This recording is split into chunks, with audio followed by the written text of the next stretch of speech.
Welcome back to HOA Busted. I thought it would be a warning, it was a campaign.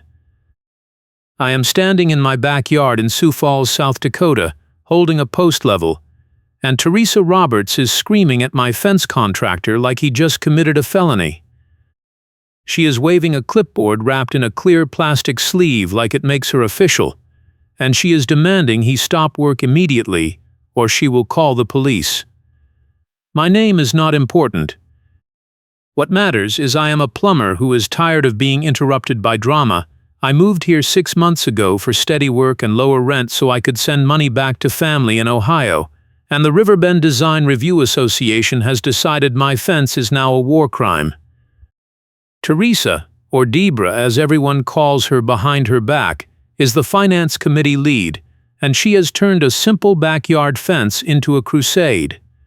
The fence is 4 feet tall, cedar pickets, 10 feet off the property line, and I have a city permit taped inside my kitchen window. None of that matters to her. She claims the style is not pre-approved, the setback is wrong, and the posts are sunk without HOA design review. The fine schedule changes at the first of the month, and the deadline is tomorrow, which means if I do not pull the fence out today, the fees double and I am looking at a lien. I cannot afford that. I am supporting my mom and my sister back home, and every dollar counts. Debra is shouting that the contractor does not have the right insurance, which is a lie because I verified it myself before I hired him. She is saying she has complaints from 3 neighbors, which I know is fake because I talked to everyone on my side of the block and they all said they did not care. She is saying the fence violates a drainage easement, which makes no sense because the easement runs along the front curb, not the back line. The contractor, a quiet guy named Miguel, is just standing there with his hands up like he is being robbed. He tells her he has the permit and the survey, and she cuts him off and says the permit does not matter because the HOA covenants override city code. That is not true, but she says it like it is gospel. I step between them and I tell her I filed the design review application 2 months ago and I have the receipt. She smiles, pulls out her phone with the bright case, and says the portal is down and that means my appeal does not exist. I can feel my blood pressure spiking. She taps her phone like she is taking notes and says, "Keep talking, I love adding notes." That line makes my jaw clench. Miguel looks at me and asks if he should pack up. I tell him no. I tell him to keep working. Debra immediately raises her voice and says if he sinks one more post, she will have the whole project red-tagged and I will be fined for new day of non-compliance. I ask her to show me the rule. She flips through her clipboard, which is just a stack of printed emails and photos of other people's fences, and she points to a paragraph about design continuity. The paragraph says all exterior changes must harmonize with the neighborhood character. It does not say anything about fence height, style, or setback. I point that out. She says I am not qualified to interpret the covenants and that the board has discretion. I ask who on the board made the decision. She says the decision was made at the last meeting. I ask for the meeting minutes. She says they are not published yet. I ask when they will be published. She says that is not my concern. I pull out my own phone and I call the HOA management company. Debra watches me with her arms crossed. The rep who answers says the design review committee has not met in 3 months, and there is no record of my application being denied. I put the call on speaker. Debra immediately interrupts and says the rep is looking at old data and the committee met last week. The rep says she does not see any minutes from last week. Debra says the minutes are pending approval. The rep says that is not how it works, and if there is no documentation, there is no denial. Debra hangs up the call by reaching over and tapping my screen. I step back and tell her not to touch my phone. She laughs and says, "Make it public. I love watching people get embarrassed." That is the 2nd time she has used that phrase, and I am starting to realize she thinks she is untouchable. Miguel asks again if he should leave. I tell him to give me 10 minutes. I go inside, grab my folder with the permit, the survey, the application receipt, and the covenant section on fencing, and I come back out. Deborah is now standing next to the post hole with her phone out, taking photos like she is documenting a crime scene. I hand her the survey. She glances at it and says surveys can be wrong. I hand her the permit. She says the city does not enforce HOA rules. I hand her the covenant page. She says I am cherry-picking and the board interprets the whole document, not individual sentences. I ask her again who on the board voted to deny my fence. She says she is not required to disclose internal deliberations. I ask her if there was a quorum. She pauses. I ask her again. She says the meeting was properly noticed. I ask her if there was a quorum. She does not answer. That pause tells me everything. I tell Miguel to keep going. He hesitates, then picks up the auger. Deborah steps in front of him and says if he continues, she will have his truck towed. I look around and I see a tow truck idling at the curb. The driver is leaning against the door, watching. I did not notice it pull up. Deborah is directing like an air traffic controller, waving at the driver and pointing at Miguel's truck. The driver does not move yet, but the threat is clear. Miguel puts the auger down. I walk over to the tow truck and I ask the driver who called him. He shrugs and says he got a call about an unauthorized contractor vehicle blocking access. I look at the street. Miguel's truck is parked legally in front of my house, not blocking anything. I tell the driver there is no violation. He says he is just doing his job. I ask him to wait and I will sort it out. He nods and lights a cigarette. If you are enjoying this, hit the like button and subscribe, because this story is about to get even crazier. I go back to Deborah and I tell her the tow is not happening. She smiles and says the HOA has the right to enforce parking rules on association streets. I tell her this is a public street and the city controls it, not the HOA. She says the covenants give the board authority over all common areas. I tell her the street is not a common area. She says I am wrong and she will prove it at the hearing. I ask what hearing. She says the compliance hearing scheduled for tomorrow at noon. I ask where the notice is. She says it was emailed. I check my phone. There is no email. I check my spam. Nothing. I tell her I never received a notice. She says that is my problem and if I do not show up, the board will decide in absentia. I tell her that is not legal without proper notice. She says the covenants allow electronic notice and I signed the agreement when I closed. I did sign something, but I do not remember agreeing to email-only notice with no confirmation. Deborah walks back to her car and pulls out a binder. She flips to a page and shows me a paragraph about notice requirements. It says notice may be delivered by email to the address on file. I ask what address. She shows me a printout. The email address is wrong. It is missing a letter. I point that out. She says I should have updated my contact information. I tell her I never received a welcome packet or instructions on how to update anything. She says ignorance is not an excuse. I take a photo of the wrong email address.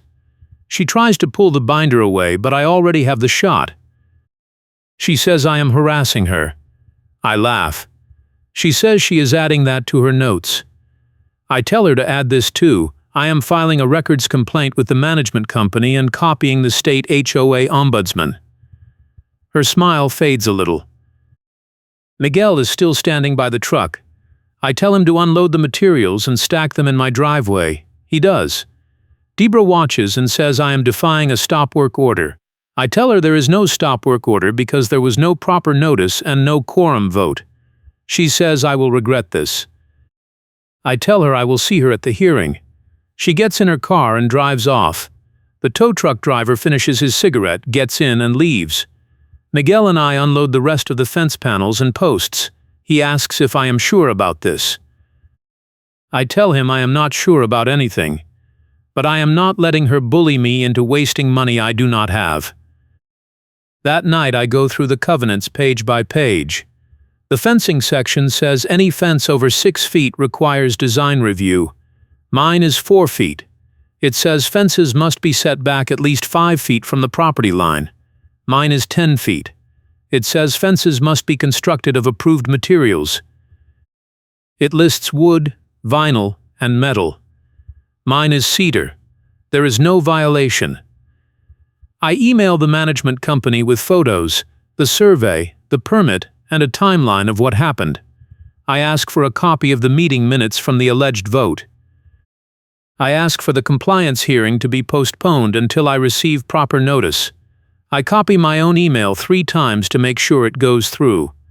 Then I draft a records request under the South Dakota Open Records Statute, asking for all emails, meeting minutes, and quorum logs from the last 6 months.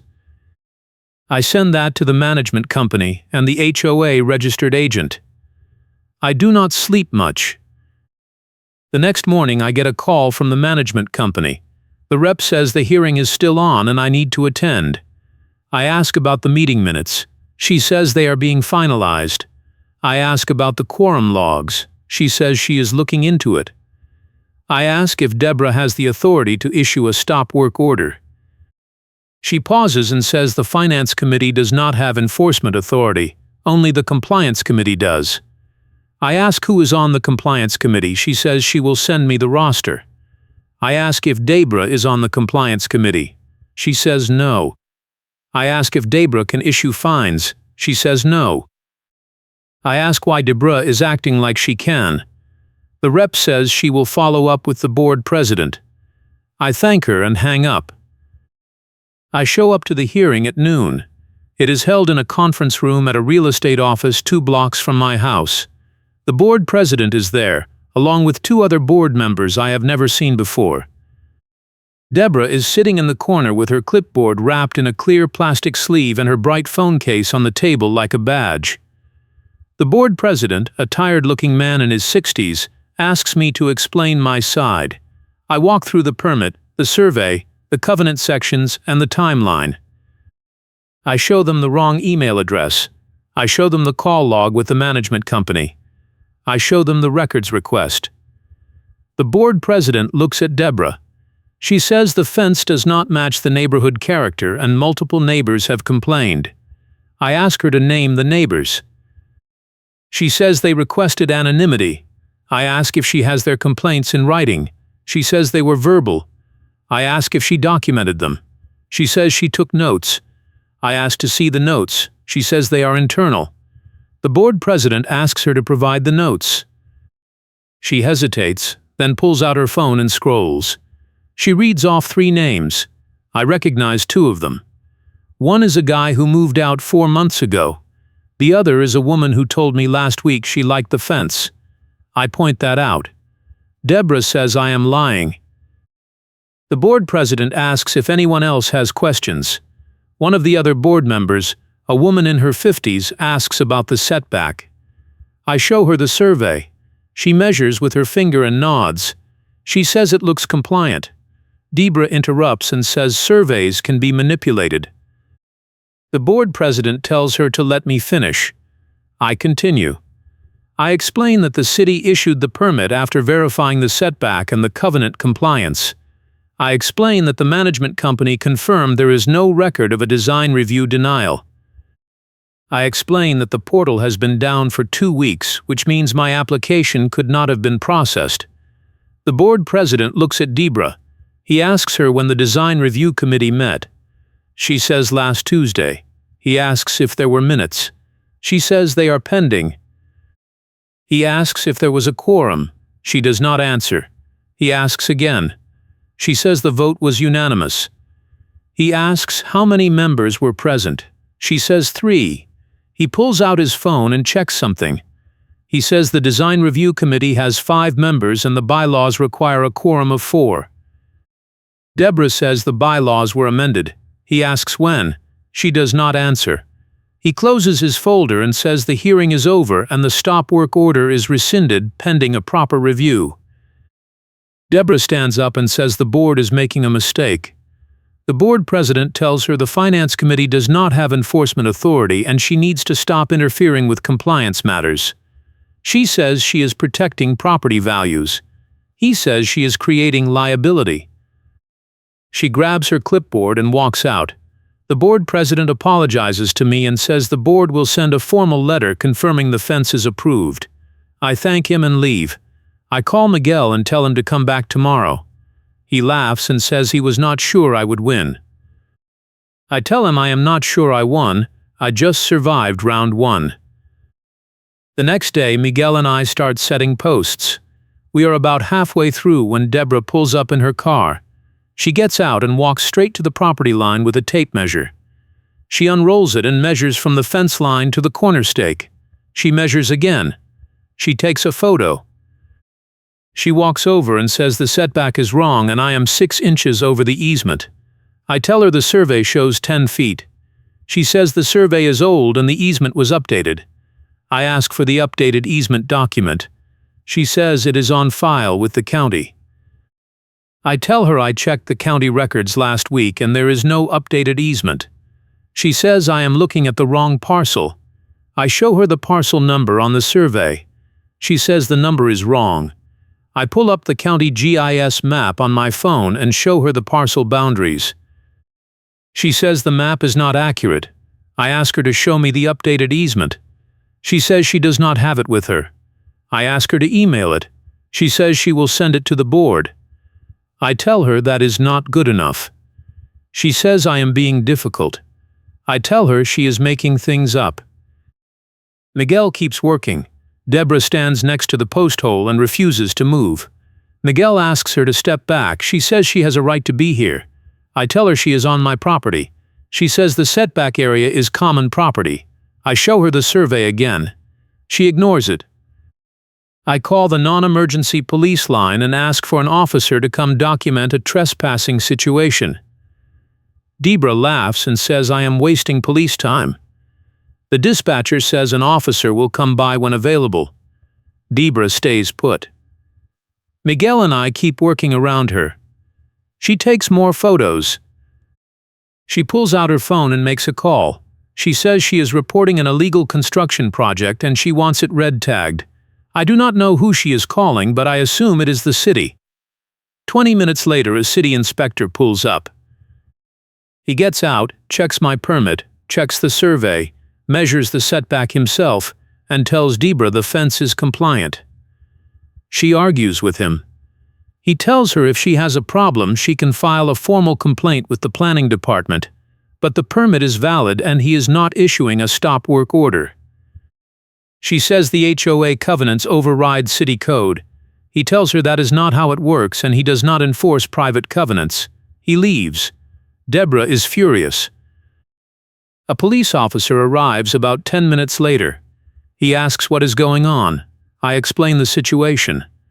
Deborah interrupts and says I am harassing her and building an illegal fence. The officer asks to see the permit. I show him. He asks Deborah if she has any documentation showing the fence is illegal. She shows him her tape measure photos. He looks at them and says he does not see a violation. She says the HOA covenants are enforceable.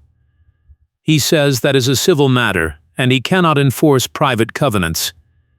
He asks her to leave my property. She refuses. He tells her again. She says she is standing in the easement.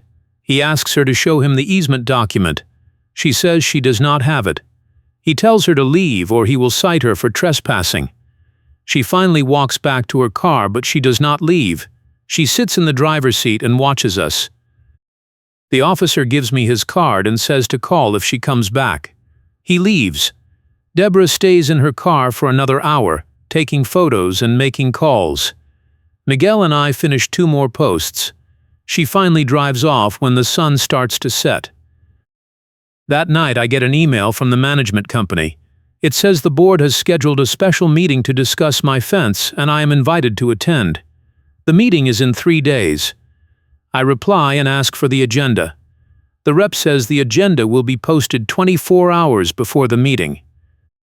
I ask for the meeting minutes from the alleged design review vote. She says they are still being finalized. I ask how minutes from 3 weeks ago are not finalized yet. She does not reply. I forward the email chain to my records request, and I add a note asking for all communications between Deborah and the management company regarding my property. I also file a formal complaint with the management company alleging harassment, trespassing, and abuse of authority. I attach the police report number from the trespassing call. I do not mention it is just an incident number, not an arrest, but it is enough to create a paper trail. The special meeting happens on a Thursday night. I show up early. The board president is there, along with the same 2 board members from the hearing, plus 2 new faces I have not seen before. Deborah is sitting in the front row with her clipboard wrapped in a clear plastic sleeve. There are about a dozen other homeowners scattered in the chairs. I recognize one of them, a calm older guy named Robert who lives 3 houses down. He brought a stack of papers, and he is reading through them quietly. The meeting starts. The board president runs through some routine business, then he gets to my fence. He summarizes the situation and asks if I want to speak. I stand up and I walk through the same points I made at the hearing. I add the city inspector visit, the police incident number, and the records request. I say I am not trying to cause problems, I just want to build a fence that is legal and compliant, and I have done everything by the book. I sit down. Deborah stands up. She says I am being deceptive, and I am violating multiple covenant sections. She says the fence does not harmonize with the neighborhood, it blocks sight lines, and it sets a bad precedent. She says if the board allows my fence, every homeowner will start building whatever they want, and property values will collapse. She says she has a petition signed by concerned neighbors. She holds up a sheet of paper. I ask to see it. She hands it to the board president. He reads it and passes it around. When it gets to me, I see there are 7 signatures. I recognize 2 of them as people who do not live in the neighborhood anymore. I point that out. Deborah says they still own property here. I ask for the parcel numbers. She does not answer. The board president asks her to provide documentation. She says she will email it. He says the petition is not sufficient without verification. She sits down, fuming. Robert stands up. He says he has lived in the neighborhood for 15 years, and he has a copy of the original covenants from when the HOA was formed. He says the covenant language has not changed, and the fence rules are clear. Any fence under 6 feet and set back at least 5 feet is automatically approved. He reads the section out loud. He says there is no design review requirement for compliant fences, and the board does not have discretion to deny a fence that meets the written standards. He says if the board wants to change the rules, they need to amend the covenants, which requires a supermajority vote of all homeowners. He sits down. The board president thanks him. Deborah stands up again and says Robert is not a lawyer and he is misinterpreting the covenants.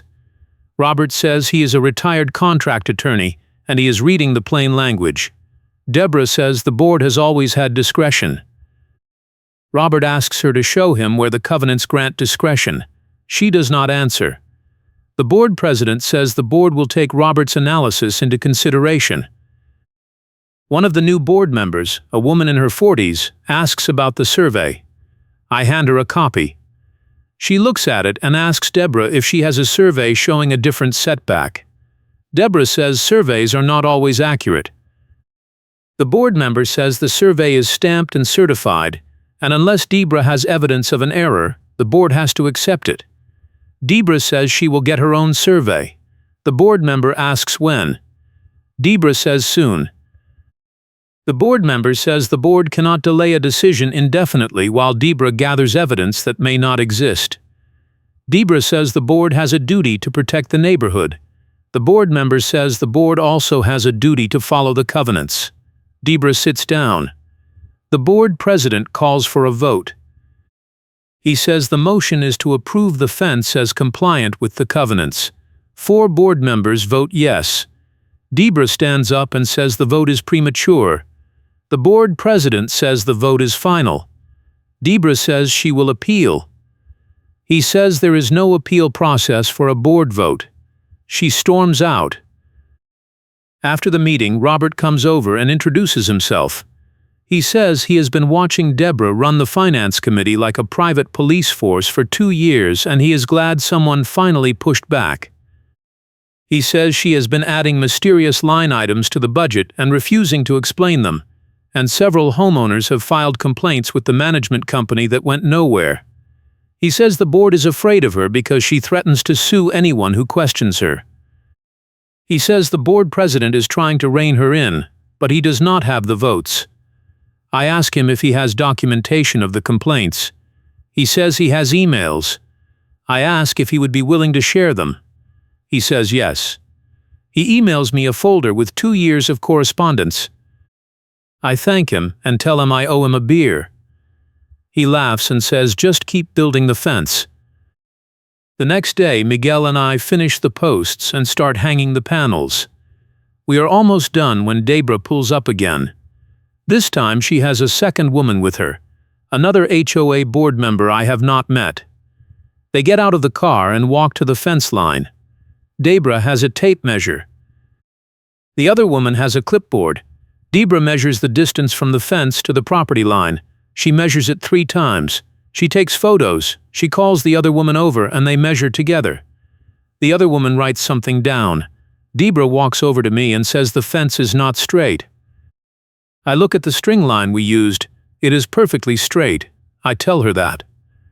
She says her tape test proves otherwise. I ask her to show me. She measures from the corner stake to the fence. She measures from the midpoint stake to the fence. She says the measurements are different. I tell her that is because the string line is straight and the property line has a slight angle. She says that proves the fence is wrong. I tell her the fence is set back 10 feet from the property line at every point, which is what the covenant requires. She says the fence has to follow the property line angle. I ask her to show me where the covenant says that. She does not answer. The other board member, the one with the clipboard, asks to see the survey. I show her. She measures the survey dimensions against the actual fence. She tells Debra the fence matches the survey. Debra says the survey is wrong. The board member says she does not have the authority to override a certified survey. Debra says the board can request a new survey. The board member says that is not her decision. Debra says she will bring it to the next board meeting. The board member says the fence was already approved and there is nothing to bring to the meeting. Debra says the approval was based on false information. The board member says Debra needs to stop. Debra turns to me and says, "Keep talking, I love adding notes." I let the meeting move on, because my move was not a speech, it was a document. I pull out my phone and I open the email from Robert. I find the complaint from 2 years ago where Debra tried to have a contractor towed for parking in a guest spot, and the police were called because she claimed he was trespassing. The police report shows the officer told Debra she did not have the authority to enforce parking rules, and if she continued, she would be cited for filing false reports. I show the board member the email. I ask Debra if she remembers that incident. She says it is not relevant. I ask her if the officer told her to stop filing false complaints. She says the officer was wrong. I ask her if she has filed any complaints since then. She does not answer. I ask the board member if the board is aware Debra has a history of overstepping her authority. The board member says she was not on the board 2 years ago. I tell her she should ask the board president. I forward her the email. She thanks me and tells Debra they need to leave. Debra refuses. The board member tells her again. Debra finally gets in her car and drives off. The board member apologizes to me and says she will talk to the board president. That night, I get a call from the board president. He says he received the email and he is scheduling a closed session to discuss Debra's role on the finance committee. He says the board is concerned about the pattern of behavior and the potential liability. He asks if I have any other documentation. I tell him about the records request and the complaint file. He asks me to send everything to him. I do. He thanks me and says the board will handle it. I ask what that means. He says he cannot discuss personnel matters, but I should expect a resolution soon. I thank him and hang up. Miguel and I finish the fence 2 days later. It looks great. I take photos and I email them to the management company with a note saying the project is complete and compliant. The rep replies and says congratulations. I ask about the fines. She says the fines were issued in error and they will be refunded. I ask when. She says within 30 days. I ask for confirmation in writing. She sends me a letter. I print it and I put it in my folder. A week later, I get an email from the board president. He says the board has accepted Deborah's resignation from the finance committee effective immediately. He says the board is implementing new policies to clarify committee authority and prevent future overreach. He says the board is also reviewing all fines and fees issued in the last 2 years to ensure they were properly authorized. He says if I have any concerns, I should contact the management company. I reply and thank him. I forward the email to Robert. He replies with a thumbs-up emoji and says the neighborhood group chat is blowing up. I ask what happened. He says someone recorded the closed session and leaked it to the chat. He says Deborah tried to argue that she was protecting property values, and the board president told her she was creating legal liability and she needed to step down or the board would remove her. He says she refused, so the board voted to remove her and strip her of all committee roles. He says the vote was unanimous.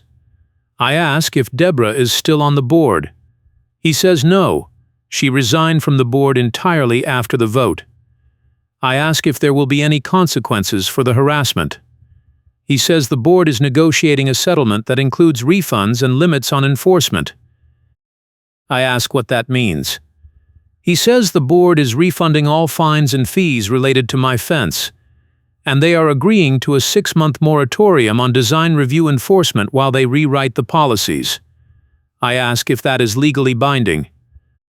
He says it is part of the settlement and if the board violates it, I can sue. I thank him. He says I earned it. The refund check arrives 3 weeks later.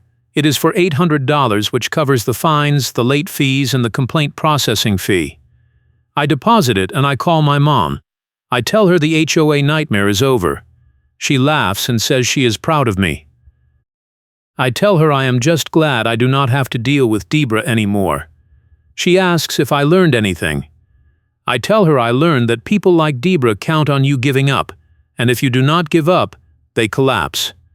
She says that is a good lesson. I agree. The fence is still standing. The neighborhood is quiet. Deborah moved out 2 months later. I heard she bought a condo in a building with no HOA. I hope she is happy. I doubt it. Thanks for watching, and thanks for all the support.